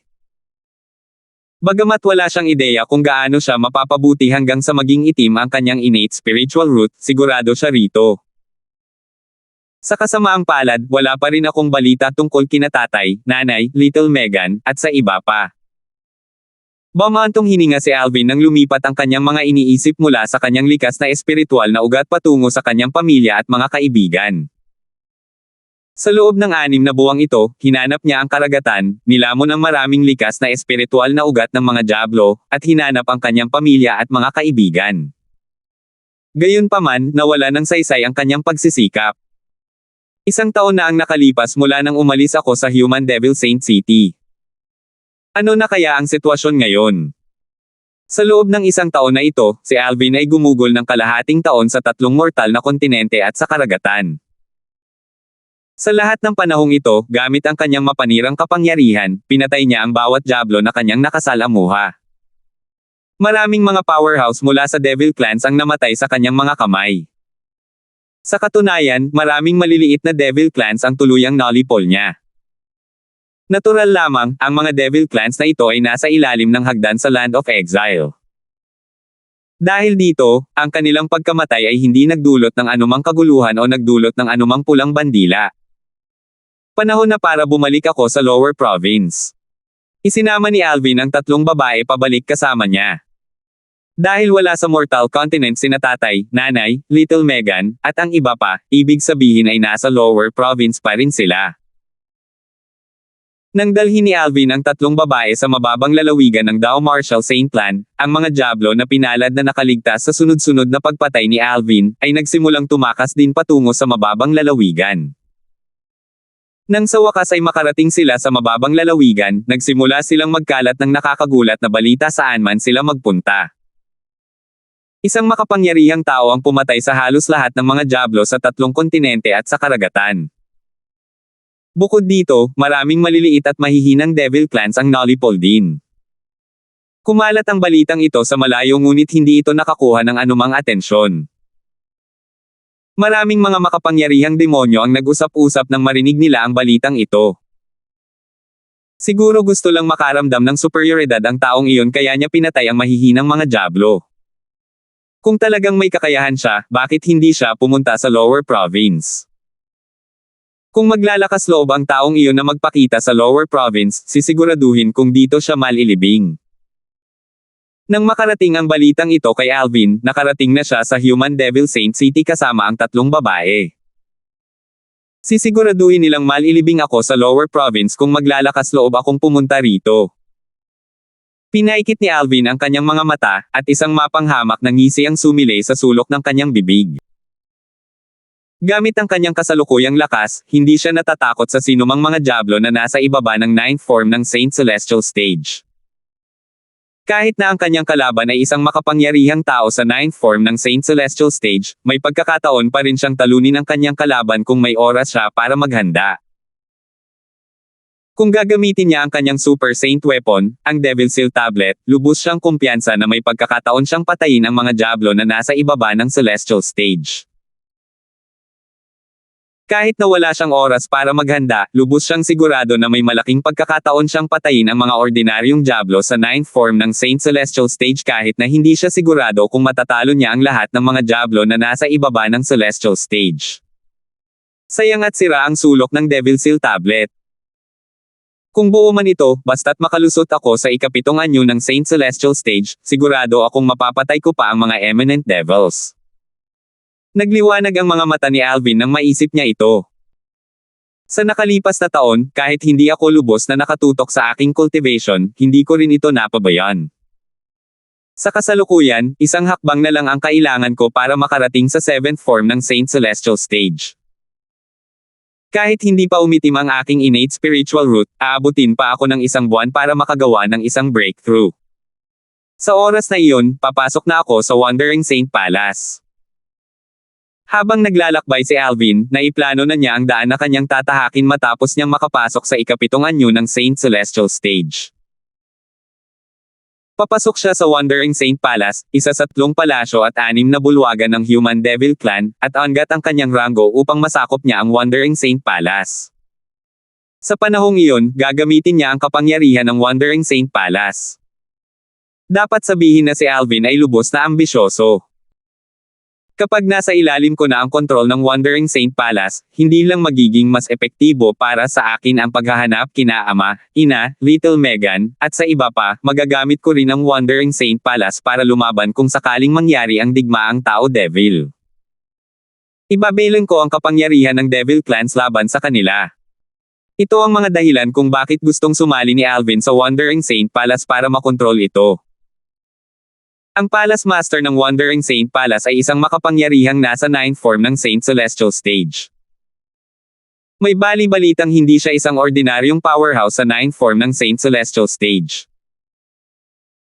Pagkatapos kong makalusot sa 7th form ng Saint Celestial Stage, sa tulong ng Super Saint Weapon, ang Devil Seal Tablet, may pagkakataon akong talunin siya.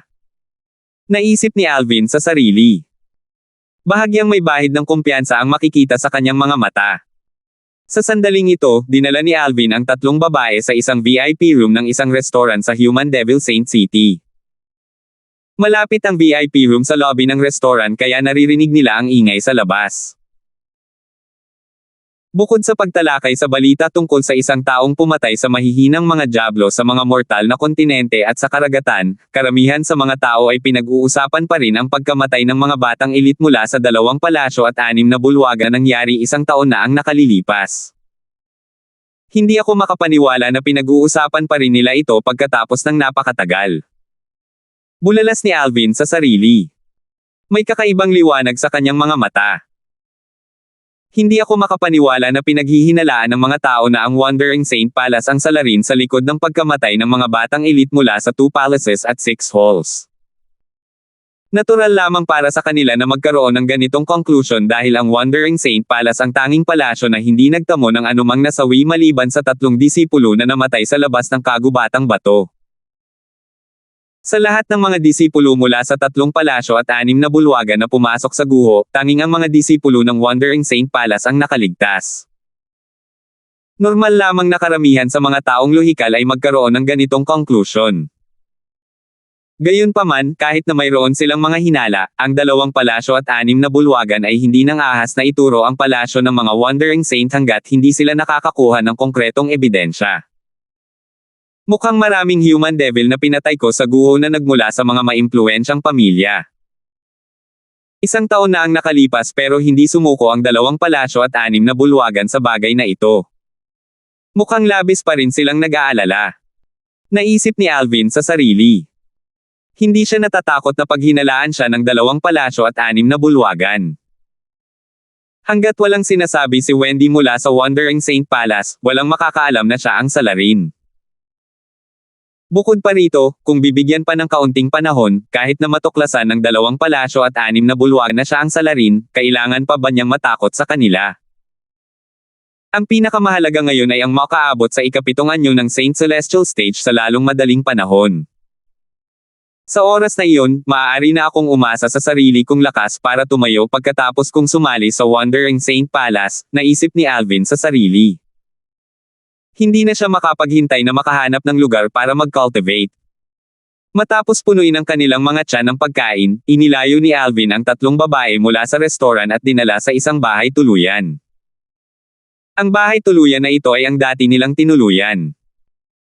Ito ay pagmamayari ng Crimson Blaze Palace, isa sa 3 palasyo at 6 na bulwagan ng angkan ng mga tao-demonyo, kaya't ito ay ligtas. Bago bumalik sa Human Devil Saint City, nakapatay na si Alvin ng ilan pang Human Devil, nilamon at kinuha ang Devil Chi mula sa kanilang mga katawan upang ilagay ito sa kanyang sariling katawan at sa 3 babae. Sa ganitong paraan, hindi mabubunyag ang kanilang mga pagkakakilanlan. Kung mabubunyag ang kanilang mga pagkakakilanlan, sila ay mapapahamak. Sa kanyang kasalukuyang lakas, hindi pa rin sapat para harapin niya ang buong Human Devil Clan. Kelly, ang aking cultivation ay hindi dapat tumagal ng higit sa 1 buwan. Siguraduhin ninyong 3 na hindi pupunta kahit saan sa panahong ito, sabi ni Alvin kay Kelly bago siya pumasok sa closed-door cultivation. Sige. Masunuring tumango siya. Swoosh! Isang mabilis na figure ang lumitaw sa lugar kung saan dating matatagpuan ang Inter-Province Transportation Formation sa Lower Province ng Dao Marshall Saint Land. Sa wakas ay nakabalik na ako. Isa itong binata na nakasuot ng berdeng roba. Medyo kamukha niya si Alvin. Ang binata na ito ay walang iba kundi si Raymond na nakatakas sa H-Soul Devouring Blood Formation 1 taon na ang nakalilipas. Nang panahong iyon, ang Transportation Formation na na-activate ni Raymond matapos makapasok sa H-Soul Devouring Blood Formation ay nagpadala sa kanya sa Land of Exile. Natural lang na hindi siya pamilyar sa Land of Exile. Bukod dito, dahil karamihan sa mga Devil Clans ay napunta sa Dao Marshall Saint Land, ang Land of Exile ay medyo walang tao. Dahil dito, inabot siya ng 1 taon para lang mahanap ang daan pabalik sa Lower Province ng Dao Marshall Saint Land. 2,247. 1 taon na ang nakalilipas, isang kaguluhan ang sumiklab sa mataas na lalawigan ng Dao Marshall Saint Land dahil sa isang binata na nagngangalang Alvin. Hindi pa siya 50 taong gulang ngunit napakalakas na niya.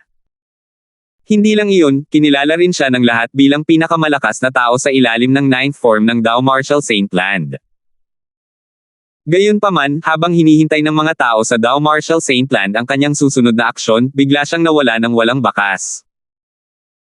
May mga bali-balita na kasalukuyan siyang nasa closed-door cultivation upang makagawa ng tagumpay sa 9th form ng Saint Celestial Stage. May mga tao rin na nagsabing nakarating na siya sa 9th form ng Saint Celestial Stage, naghihintay para sa Celestial Ascension Calamity upang siya ay maging isang eminent celestial. Gayunpaman, walang balita tungkol sa kanya sa loob ng isang taon. Hindi mahaba o maikli ang isang taon. Bagamat hindi siya nakalimutan ng mga tao sa Upper Province ng The Marshall Saint Land, unti-unting nabawasan ang kanilang atensyon sa kanya habang lumilipas ang panahon. Sa loob ng isang taon, ang mataas na lalawigan ng Dow Marshall Saint Land ay hindi rin naman lubos na mapayapa. Isang sinaunang sekta ang muling lumitaw. Ang sektang ito ay tinatawag na Seven Absolute Sect, isang primera klaseng sekta na dating nakatayo sa tuktok ng Dow Marshall Saint Land.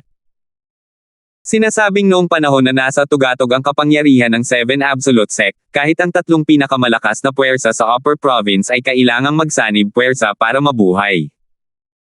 Maraming tao ang nakakaalam kahit ganito lang ang kasaysayan ng Upper Province. Kinailangang magsanib puwersa ang tatlong malalaking sekta para lang kalabanan ang Seven Absolute Sect. Nagbibiro ka ba? Hindi ba't napakahirap paniwalaan? Imposible. Natural lamang na karamihan sa mga tao sa Upper Province ay nagdududa sa kredibilidad nito. Tutal, sa kasalukuyang panahon, ang tatlong dakilang sekta ang pinakamalakas na puwersa sa Upper Province ng Dow Marshall Saint Land. Walang ibang puwersa ang nangahas na makipaglaban sa tatlong dakilang sekta. Gayunpaman, kasalukuyang kumakalat ang mga chismis na isang makapangyarihang sekta na tinatawag na Seven Absolute Sect ang dating sumupil sa tatlong dakilang sekta. Paano nila ito paniniwalaan? Hindi ka panipaniwala. Imposible. Ang mga nakakaalam sa nangyari ay umiling lamang ng maharap sa pag-aalinlangan ng karamihan. Sa oras na ito, marami sa mga taong ito ang patuloy na nagbubunyag ng ilang nakakagulat na impormasyon. Maaari ninyong pagdudahan ang lakas ng Seven Absolute Sect, ngunit maaari ba ninyong pagdudahan ang lakas ng Prodigy, ang Sword Saint na si Bert Ing? Ang kababalaghan, Sword Saint Bert Ing. Nang marinig ang titulo at pangalang ito, lahat ng nasa Upper Province ng Dow Marshall Saint Land ay nagpakita ng paggalang sa kanilang mga mukha. Maging ang mga miyembro ng tatlong malalaking sekta ay hindi naiiba rito. Kung ang pangalan ng isang tao ay mananatili sa alaala ng mga tao pagkatapos ng libu-libong taon, na maaalala magpakailanman, ito ay ang Prodigy, ang Sword Saint Bert Ing. Sinasabing ang Prodigy, ang Sword Saint Bert Ing, ay minsang sinakop ang buong Dow Marshall Saint Land. Noong panahong iyon, nakatayo siya sa tuktok ng Dow Marshall Saint Land, walang kalaban-laban. Sa kasaysayan ng Dow Marshall Saint Land, iisa lamang ang tao na naging isang eminent celestial bago pa man dumating ang Celestial Ascension Calamity. Ang taong ito ay walang iba kundi ang Sword Saint Bert Ing. Sinasabing noong panahon na nabubuhay ang Sword Saint na si Bert Ing, habang hinihintay niya ang Celestial Ascension Calamity, ang eminent celestial na kanyang napatay ay may 2 numero. Hindi lang iyon, karamihan sa kanila ay napatay sa pamamagitan lamang ng isang hiwa ng kanyang espada. Ang mga gawa ni Bert Ing ay patuloy na naipasa sa loob ng maraming henerasyon sa Dow Marshall Saint Land. Dahil dito, kahit sa kasalukuyang panahon, kakaunti ang mga taong hindi nakakakilala kay Bert Ing. Tutal, ang kanyang mga gawa at tagumpay ay nakakagulat. Hanggang ngayon, wala pang nakahihigit sa kanya. Ang pinakamatinding labanan ni Bert Ing ay noong nakipaglaban siya sa tatlong eminent celestial na nagsanib puwersa. Ang resulta ng labanan ay napatay ang lahat ng tatlong eminent celestial. Nabalitaan ko rin ang tungkol sa laban na iyon. Sinasabing 2 beses lang ginamit ni Bert Ing ang espada para tapusin ang laban. Pinatay niya ang tatlong eminent celestial na nagsanib puwersa gamit lamang ang 2 tama ng kanyang espada kahit na ang kanyang cultivation base ay nasa 9th form lamang ng Saint Celestial Stage. Ang labanang ito pa rin ang pinakanakakagulat na labanan sa kasaysayan ng Dow Marshall Saint Land. Ito ay maaalala magpakailanman. Dahil mismo sa labanang ito kaya sariwa pa rin sa alaala ng lahat ang pangalang Espada Santo na si Bert Ing kahit libu-libong taon na ang lumipas. Isa itong kamangha-manghang kwento na maibabahagi sa susunod na henerasyon. Halos lahat ng mas nakatatanda sa Dao Martial Saintland ay alam ang tungkol sa Sword Saint at kung paano niya napatay ang tatlong Eminent Celestial sa pamamagitan lamang ng dalawang Sword Strike noong ang kanyang cultivation base ay nasa 9th form lamang ng Saint Celestial Stage. Ito ay isang direktang labanan at walang mga palihim na pag-atake. Dahil sa labanang ito, lahat, mula bata hanggang matanda, ay kilala ang isang henyong sword cultivator na nagngangalang Berting. Bago umakyat si Berting, siya ang pinuno ng sekta ng 7 Absolute. Nang kumalat ang balita tungkol dito, lumikha ito ng isa pang kaguluhan sa Dao Martial Saintland. Si Sword Saint Berting ay dating sect leader ng 7 Absolute Sect. Unang beses ko lang itong narinig. Sinasabing ang dahilan kung bakit kayang supulan ng 7 Absolute Sect ang tatlong malalaking sekta hanggang sa hindi na nila maiangat ang kanilang mga ulo ay dahil kay Sword Saint Berting kahit na gumanap din ng papel ang ibang mga miyembro. Kung ang Sword Saint na si Berting ay tunay ngang miyembro ng 7 Absolute Sect, kung gayon, hindi mahirap paniwalaan na minsan nang napigilan ng 7 Absolute Sect ang tatlong malalaking sekta hanggang sa hindi na nila maiangat ang kanilang mga ulo. Sang-ayon ako. Gamit ang lakas ng Sword Saint, kung gugustuhin niya, naniniwala akong kaya niyang lipulin ang tatlong malalaking sekta ng mag-isa. Tama ka. Bago umalis si Alvin sa mataas na lalawigan ng Dao Martial Saintland, isang kaguluhan ang sumiklab dahil sa kanya. Isang taon pagkatapos ng kanyang pag-alis, ang 7 Absolute Sect ang nagdudulot ng kaguluhan. Nalaman ng mga tao sa Upper Province ng Dao Martial Saintland ang pagkakaroon ng 7 Absolute Sect dahil ang mga miyembro mula sa 7 Absolute Sect ay sunod-sunod na lumitaw sa lahat ng sulok ng Upper Province, hinahamon ng iba't ibang makapangyarihang nilalang na gumawa ng pangalan para sa kanilang sarili. Isang batang makapangyarihang nilalang na nagngangalang Gory ang lumitaw sa isang primera klaseng puwersa sa Upper Province ng Dao Martial Saintland isang taon na ang nakalilipas. Madali niyang natalo ang pinuno ng primera klaseng puwersang iyon na nasa ika-39 na pwesto sa Supreme Saint Ranking. Matapos talunin ang pinuno ng primera klaseng puwersang iyon, ang kanyang pamamaalam na mga salita sa kanila ay, "Ako si Gory, ang kahalili ng mga Kratos progeny, ang ikatlong absolute ng 7 Absolute Sect." Simula noon, ang pangalan ng 7 Absolute Sect ay nagsimulang kumalat kahit na mabagal. Ako si Heimdall, ang kahalili ng Dark Shadow Progeny, ang pang-apat na absolute ng 7 Absolute Sect. Nang umalangaw-ngaw ang matikas na boses na ito sa lupain ng Heaven Divination Sect, isang orakulo sa ika-7 anyo ng Saint Celestial Stage ang pinaslang. Isang kaguluhan ang sumiklab sa Heaven Divination Sect. Isa itong lantara na panghihikayat. Magkaaway na mortal ang Heaven Divination Sect at ang 7 Absolute Sect. Ngayong may lumitaw mula sa 7 Absolute Sect at nakapasok sa lupain ng Heaven Divination Sect, na pumatay sa orakulo ng Heaven Divination Sect, natural lamang na magalit ang Heaven Divination Sect. Si Scott, ang dakilang orakulo ng Heaven Divination Sect, ay personal na gumawa ng hakbang upang mahuli ang taong nagsasabing si Heimdall mula sa 7 Absolute Sect. Gayunpaman, nawala ng saysay ang kanyang pagsisikap. Walang dodang isa itong malaking kahihiyan sa Heaven Divination Sect. Dahil dito, naglabas ng utos ang sect leader ng Heaven Divination Sect upang maiwasan ang paglabas ng balita tungkol dito. Gayunpaman, paano naging posible na ang ganitong kalaking balita ay mailihim sa pamamagitan lamang ng isang utos? Hindi nagtagal at kumalat ang balitang ito mula sa Heaven Divination Sect hanggang sa Upper Province, dahilan para mabigla ang lahat. Napakatapang talaga ng miyembro ng 7 Absolute Sect.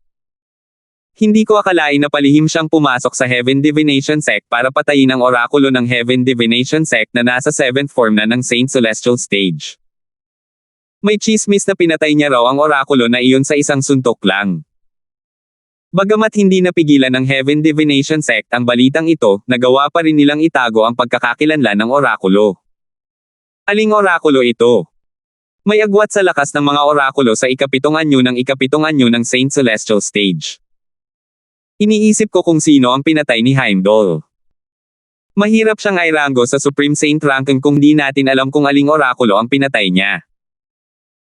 Kahit ang pinakamahinang orakulo sa Heaven Divination Sect ay madaling mapabilang sa top 30 ng Supreme Saint Ranking. Si Heimdall na nagsasabing siya ang kahalili ng Dark Shadow Progeny, ang 4th Absolute ng 7 Absolute Sect, ay tiyak na sapat ang lakas para mapabilang sa top 30 ng Supreme Saint Ranking. Si Heimdall, ang kahalili ng Dark Shadow Progeny, ang pang-apat na absolute ng 7 absolute sect, ay gumawa ng pangalan para sa kanyang sarili sa pamamagitan lamang ng isang labanan. Ang labanan ay lumikha ng kaguluhan sa Upper Province. Yung kawawang babaeng yun. Hindi ako makapaniwala na nagawa niyang magdulot ng ganito kalaking kaguluhan. Nang marinig ni Gory ang balita, nagmura siya sa loob-loob niya. Naiinggit siya na mas sikat si Heimdall kaysa sa kanya. Natural lang, alam din niya na, sa kasalukuyan, hindi siya kasing lakas ni Heimdall. Kahit na pantay ang lakas ni Heimdall, hindi sigurado si Gory kung kaya niyang patayin ang ilan sa mga taong kayang patayin ni Heimdall. Tutal, bilang kahalili ng Dark Shadow Progeny, ang pang-apat na absolute ng 7 absolute sect, si Heimdall ay mahusay sa pagpatay. Kaya niyang pumatay ng tao nang walang bakas at hindi ito kayang gawin ni Gory. Ang kahalili ng Dark Shadow Progeny, ang pang-apat na absolute ng 7 absolute sect. 7 absolute sect. 7 absolute. Ibig sabihin ba nito ay mayroong 7 absolute sa sect ng 7 absolute? Habang kumakalat ang balita tungkol sa pagpatay ni Heimdall sa orakulo ng Heaven Divination Sect at ang kanyang pangalan ay kumalat sa bawat sulok ng Upper Province, maraming tao ang nagbigay ng labis na pansin sa mga salitang sinabi niya sa Heaven Divination Sect. Sinabi niya na siya ang kahalili ng Dark Shadow Progeny, ang pang-apat na absolute ng 7 absolute sect. Ipinahihiwatig ba ng kanyang pangungusap na, bukod sa mga anak ng Dark Shadow, ang ika-4 na absolute, mayroon ding iba pang mga anak sa 7 absolute sect. 2,248. Dapat ay mayroon ding ibang mga absolute ang sect ng 7 absolutes. Sa Upper Province ng Dao Martial Saintland, hindi kulang ang mga taong may kaalaman at ang mga taong ito ay may kaunting kaalaman tungkol sa 7 Absolute Sect. Ang 7 Absolute Sect ay, malinaw naman, nahahati sa 7 Absolutes. Ang unang Absolutes ng 7 Absolute Sect ay ang Fog Rain Progeny, at ang Sword Saint na si Berting ang kahalili ng mga supling na iyon. Habang kumakalat ang balita, nagdulot ito ng isa na namang kaguluhan sa mataas na lalawigan ng Dao Martial Saintland. Sino ang mag-aakala na ang Sword Saint ang sect leader ng 7 Absolute Sect? Hindi lang iyon, siya rin ang kahalili ng Fog Rain Progeny, ang unang absolutes ng 7 Absolute Sect. Mayroon ding 6 na absolute sa seksyon ng 7 absolute. Ang pangalawang absolute ay ang Prophet Supling. Si Matandang Propeta, ang pinaka-pinaghahanap na takas sa 3 dakilang sekta sa Upper Province, ay ang kahalili ng Prophet Supling, ang pangalawang absolute ng seksyon ng 7 absolute. Nang kumalat ang balitang ito, hindi na kailangang sabihin pa, isa na namang kaguluhan ang tumiklab sa Upper Province ng Dao Martial Saintland. Maaaring may mga taong hindi pamilyar sa 7 Absolute Sect kahit na narinig na nila ang tungkol kay Sword Saint Berting. Gayunpaman, maraming tao ang nakakaalam tungkol sa Matandang Propeta. Bagamat hindi kahanga-hanga ang cultivation base ng Matandang Propeta at hindi man lang siya nakapasok sa top 100 ng Supreme Saint Ranking, ang katumpakan ng kanyang mga propesya ay tanyag sa Dao Martial Saintland. Binigyan pa nga siya ng titulong Unparalleled Holy Seer ng mga tao ng Dao Martial Saintland. Sa mataas na lalawigan ng Dao Martial Saintland, maraming tao ang naghangad na sumangguni sa Matandang Propeta upang mabasa ang kanilang kinabukasan, ngunit hindi marami sa kanila ang nakagawa nito. May 2 uri ng tao na mapalad na humingi ng gabay mula sa Matandang Propeta. Ang mga taong mapalad na ay lalong magiging mapalad. Samantala, ang mga nahaharap sa mga kalamidad o hindi malas, ay magkakaroon ng pagbabago sa kanilang kapalaran. Bukod dito, nakapagligtas pa siya ng maraming buhay. Dahil dito, ang pangalan ng Matandang Propeta ay mabilis na kumalat at naging tanyag sa lupain ng mga banal na Dao Martial. Sa lupain ng mga banal na Dao Martial, kapwa sa mataas na lalawigan at mababang lalawigan, ang pangalan ng Matandang Propeta ay kilala ng halos lahat. Hindi ko inaasahan na ang Matandang Propeta ay miyembro ng 7 Absolute Sect. Ang Matandang Propeta, ang pangalawang absolute ng 7 absolute na sekta, ang mga anak ng propeta. Nakakagulat talaga ito. Dati, nagtataka ako kung bakit tinututulan ng 3 malalaking sekta ang Matandang Propeta. Lumalabas na ang Matandang Propeta ay miyembro ng sekta ng 7 absolute. Dahil mayroong alitan sa pagitan ng tatlong dakilang sekta at ng Seven Absolute Sect, natural lamang na ituring nila ang matandang propeta bilang kanilang kaaway dahil miyembro siya ng Seven Absolute Sect. Bagamat hindi siya nagbabanta sa kanila, tiyak na para siyang tinak sa kanilang laman. Sa panahong ito natuklasan ng mga tao sa mataas na lalawigan ng Dao Marshall Saint Land kung bakit ang tatlong malalaking sekta ay palaging sumasalungat sa matandang propeta.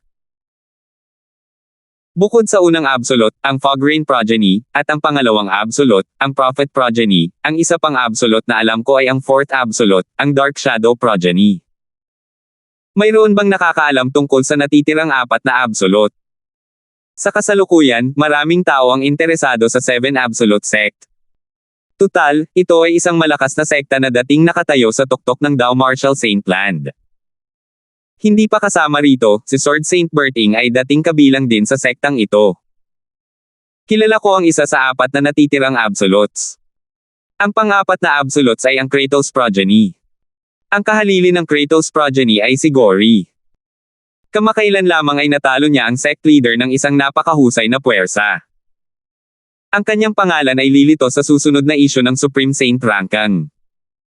Hindi mahina ang pinuno ng sekta ng primera klaseng sekta na natalo ni Gory. Gayunpaman, kulang ang presensya ng sekta sa mataas na lalawigan ng Dao Marshall Saint Land dahil natabunan ito ng tatlong malalaking sekta. Ito ang dahilan kung bakit hindi kasing sikat ni Heimdall si Gory.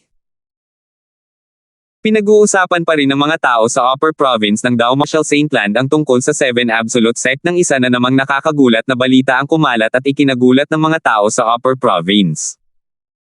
Isang dalagang nagsasabing siya ang kahalili ng Red Dust Progeny, ang ikapitong absolute ng pitong Absolute Sect, ang pumatay sa sect leader ng Black Ketre Sect sa labas ng kanilang ari-arian sa gitnang rehiyon. Tila ang pangalan niya ay Nympha. Ang balita tungkol dito ay kumalat na parang isang sunog sa Upper Province ng Dao Marshall Saint Land. Kahit na ang sect leader ng Black Ketre Sect ay nasa 7th form pa lamang ng Saint Celestial Stage, nasa top 20 pa rin siya sa Supreme Saint Rankang. Sino ang mag-aakala na papatayin siya ng isang dalaga? Ang pinakamahalaga ay ang dalagang ito, si Nympha, ang kahalili ng Red Dust Progeny, ang ikapitong absolute ng Seven Absolute Sect. Natigilan ang buong mataas na lalawigan sa pagkamatay ng pinuno ng sekta ng itim na Ketra. Ang mga matataas na opisyal ng sekta ng itim na Ketra na pinamumunuan ni Chen Jin, ang kataas-taasang nakatatanda ng sekta ng itim na Ketra, ay balisang hinahanap si Nympha. Sa kasamaang palad, gaano man kalaki ang kanilang mga puwersa, nabigo pa rin silang matagpuan si Nympha. Ang ikapitong absolute ang huli sa pitong absolute. Ibig bang sabihin nito ay ito rin ang pinakamahinang absolute? Nagsimulang mag-usap ang mga tao nang malaman nila na si Nympha ang kahalili ng Red Dust Progeny, ang ikapitong absolutes ng Seven Absolute Sect. Bawat miyembro ng Seven Absolute Sect ay mas malakas kaysa sa isa't isa. Sa tingin ko, si Nympha ay mas malakas kaysa kay Heimdall, ang kahalili ng Dark Shadow Progeny, ang fourth absolutes ng Seven Absolute Sect. Sang-ayon ako. Bukod pa riyan, babae siya. Iilan lamang ang mga babaeng nasa top 20 sa Supreme Saint Rankang.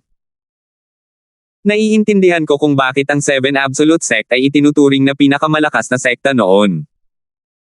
Kahit ang isang babaeng disipulo ay napakalakas. Dapat sabihin na ang balita tungkol kay Nympha ay nagbigay sa lahat ng mas malaking gulat kaysa dati. Tutal, isa lamang siyang babae. Sa mundong ito, ang mga babae ay likas na mahina, at sa mga tuntunin ng likas na talento, sa pangkalahatan ay hindi rin sila kasing husay ng mga lalaki. Gayunpaman, sino ang nagsabing ang mga babae ay mas mababa sa mga lalaki? Ang pagkakaroon ni Nympha ay tila nagsasabi sa mga kalalakihan sa mataas na lalawigan ng Dao Marshall Saint Land na huwag maliitin ang kakayahan ng isang babae. May tsismis na kakaunti lang ang miyembro sa Seven Absolute Sect. Bihira lang magkaroon ng ganito kalakas na babae sa kanila. Napakaganda. Pinag-uusapan pa rin ito ng mga tao sa Upper Province ng Dao Marshall Saint Land nang isa na namang nakakagulat na balita ang kumalat sa Upper Province. Ako si Irish, ang kahalili ng nagliliyab na mga anak ng Phoenix, ang ikalimang absolute ng pitong absolute na sekta. Nang umalangaw-ngaw ang malumanay at kaaya-ayang boses ng isang babae sa lupain ng Black Ketre Sect, isa sa dalawang natitirang Karmapa ng Black Ketre Sect, ang hari ng puting tigre, ay bumagsak na. Sinabi ni Irish, na nagsasabing siya ang kahalili ng Blazing Phoenix Progeny, ang fifth absolute ng Seven Absolute Sect, ang mga salitang ito at umalis pagkatapos niyang patayin ang White Tiger King. Si Chen Jin, ang kataas-taasang elder ng Black Ketre Sect, ay sumugod papunta roon kahit huli na. Si Irish ay lumipad na palayo. Namula ang mukha ng kataas-taasang elder sa galit.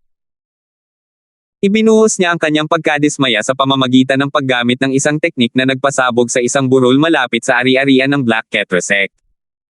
Maniniwala ka ba rito? Isa na namang babaeng miyembro yan. Sino ang nagsabing mas mababa ang mga babae kaysa sa mga lalaki? Ang mga babaeng miyembro ng Seven Absolute Sect ay mas walang takot kaysa sa isa't isa. Kahit pa si Heimdall, na kasalukuyang pinakamalakas na miyembro ng sekta, ay maihahalin tulad kay Irish, mapatla pa rin siya kung ikukumpara sa kanya. Ang Seven Absolute Sect ba ay isang matriarchal sect? Walang dod ang ikinagulat ng mga tao sa Upper Province ng Dao Marshall Saintland ang pag-atake ni Irish, ngunit ang mas malaking gulat ay ang kanyang kasarian. Ang presensya ni Nympha kasama ng maliit na bilang ng mga miyembro ng Seven Absolute Sect ay isang malaking sorpresa na sa lahat, ngunit ngayon, nalaman ng lahat na may isa pang babaeng disipulo na nagngangalang Irish. Ang lakas ni Irish, ang kahalili ng Blazing Phoenix Progeny, ang fifth absolute ng Seven Absolute Sect, ay tunay na kahanga-hanga. Ang White Tiger King ng Black Ketre Sect ay isang kakilakilabot na powerhouse sa 8th form ng Saint Celestial Stage. Siya ay nasa ika-11 sa Supreme Saint Rangkang. Gayunpaman, kaya niya itong patayin. Tunay na kahanga-hanga. Sa kasalukuyan, iisa lang ang babaeng makapangyarihang nilalang na mas mataas ang ranggo kaysa kay Irish sa Supreme Saint Rangkang, tama ba? At ang taong iyon ay tila si Violet Dragon King ng Black Ketre Sect. Tama ka. Ang paglitaw ni Irish ay hindi lamang ikinagulat ng buong rehiyon, kundi lalo pa nilang nalaman ang lakas ng Seven Absolute Sect na nakalimutan na ng publiko. Ang lakas ng Seven Absolute Sect ay tunay na kahanga-hanga sa sandaling lumitaw itong muli. Matagal nang tahimik ang sekta, ngunit nang kumilos ito, nagulat ang buong mundo. Kailangan nating magsikap pa. Kung hindi, iisipin ng mga tao na walang silbi ang mga lalaki sa Seven Absolute Sect. Matapos malaman na pinatay ni Irish ang hari ng puting tigre mula sa Black Ketre Sect, ang mga kahalili ng Didymus Progeny, ang sixth absolute ng Seven Absolute Sect, sina Chad at Renz, ay nakaramdam ng matinding pressure na maging mas mahusay. Pinagsama-sama nila ang kanilang mga puwersa upang talunin ang isang Supreme Elder ng isang primera klaseng sekta na nasa sixth form ng Saint Celestial Stage. Dahil ang taong kanilang pinatay ay hindi kasing sikat ng mga matataas na opisyal mula sa tatlong malalaking sekta, hindi gaanong kumalat ang kanilang mga pangalan. Ang isang makapangyarihang nasa sixth form ng Saint Celestial Stage ay maaaring mukhang mahina, ngunit ang kanilang lakas ay maihahambing sa mga deputy sect leader sa tatlong malalaking sekta. Hindi pa gumagalaw ang isa pa. Kapag ginawa niya iyon, mas magugulat ang buong Upper Province. Bulong ni Renz. Nang marinig ni Chad ang mga salita ni Renz, tumango siya nang walang pakialam, abala sa sarili niyang iniisip. Kung direktang haharapin ng isang tao ang taong iyon, ang kanyang lakas ay maihahambing lamang kay Irish, ang kahalili ng Blazing Phoenix, ang fifth absolute ng Seven Absolute Sect. Gayunpaman, ang kinatatakutan ng kanyang lakas ay ang katotohanang siya ay isang Dao Cultivator. Isa siyang Dao Cultivator na sumusuway sa langit na kayang magtakda ng buhay o kamatayan ng isang tao mula sa milya-milya ang layo. Ako ang kasalukuyang kahalili ng Prophet, ang pangalawang absolute ng 7 Absolute Sect. Ako ang huling disipulo ng matandang propeta. Isang malamig na boses ang umalangaw-ngaw sa gitnang pangunahing bulwagan ng ari-arian ng Heaven Divination Sect. Hindi nagtagal at namatay ang sect leader ng Heaven Divination Sect, isang makapangyarihang nilalang sa 8th form ng Saint Celestial Stage. Nang mamatay ang pinuno ng sekta ng Heaven Divination Sect, dumudugo ang 7 buta sa kanyang mukha. Gayunpaman, wala siyang nakikitang mga pinsala. Bukod dito, siya ay pinatay sa harapan ni Scott, ng Grand Oracle of Heaven Divination Sect, at isang grupo ng mga matataas na opisyal. Sa buong panahon, walang nakakita sa sinumang umaatake sa pinuno ng sekta. Kahit si Scott, ang Grand Oracle of Heaven Divination Sect, na nasa ikatlong ranggo sa Supreme Saint Rankang, ay hindi napansin ang presensya ng mamamatay tao. Matapos masaksihan ang pagpatay sa pinuno ng sekta sa harap niya, sumigaw si Scott sa galit habang hinahanap ang pumatay. Gayunpaman, sa huli, nabigo siyang matagpuan ang salarin. Salamat po at sinamahan ninyo ako. Ingat lagi mga master.